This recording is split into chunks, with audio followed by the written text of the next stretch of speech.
Okay, so let's take a look real quickly at how in your flipped classroom you can adjust components so quickly, so easily, and see one of the really big benefits that flip learners talk about, that once you put in the work, then stuff becomes easy and the payoffs just keep coming and coming and coming. Now, for me, I use what's called a DIBS format, or a digital instruction block format. So every component in this slideshow is a learning component. And each slide contains each of those little learning activities or components or resources or whatever it is, all in a particular slide. And each slide is a link. So it's kind of like a hyperdoc, but with the graphics to aid in both organization and making things a whole lot more interactive and easy to follow for the students. And it does follow broadly a book format by slide by slide by slide. So it's something that students are very familiar with. And if they need a component, they simply click on it, they click the link, and they go to that particular component. Now, here's what I wanted to take just a minute and talk about. That is making significant curriculum changes in a matter of minutes. Now, in this particular class, I've gotten to know my students. And so by knowing my students, some of the things that I spend a bunch of time doing in pre-calculus, honestly, I don't need to spend a bunch of time doing. So here's what I'm going to do. I'm going to take components and I'm going to make some significant changes. So Control X, and I'm going to move an entire quote unquote chapter, okay, up here. And I'm going to take some of this other stuff that might be considered review, and for now, I'm just going to move it down here into stuff that we haven't gotten to yet. But more than likely, these components here are going to fall further down the list because the students I have in particular don't need those in terms of a full classroom set of materials. What I'll probably do is end up taking these two components and I'll combine the best of each one, and then I'll add a few new extra active components and exploratory components rather than the stuff that I've traditionally done based on the needs of the students I've had at the time.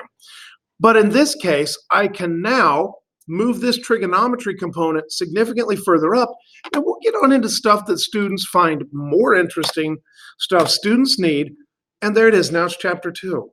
Here's the nice thing. I don't use a textbook. I use open source book if a student really likes to have that book style opportunity or that resource available to them. And I do try to reference it and say, oh, this is about in chapter 4 in the book, even though we're calling this thing chapter 2. So they have a reference they can go back to.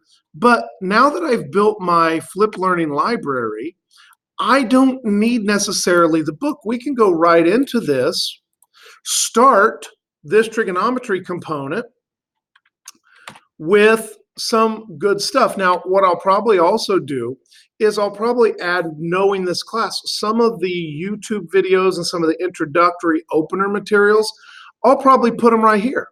So I can just add those in a matter of minutes and do exactly what I did over here by taking a little collection and then having the students do a reflective project on it.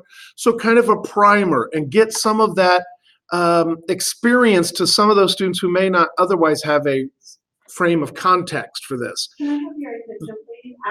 This doesn't have to be a math only thing. If I want to switch from talking about a feminist perspective in history to talking about a particular religion perspective, or I want to move from this topic in biology to talk about it more from a physiology component, I can move all of those things around. So just to give you an idea, this is how the DIBS system or digital instruction blocks works. And because I have my Flip Learning components already built, all I have to do is begin moving them about and putting in the other components that I need. So all of the notes, all of the video, everything went right in, and I moved entire chapters. If I wanted to, I could simply move lesson by lesson and insert an activity here. So just to give you a real quick view of some of the things you can do once your flip learning component or classroom is up and running, the flexibility that it provides you. So big fan of digital instruction blocks, big fan of flip learning, big fan of using the Google Suite to make it effective for students.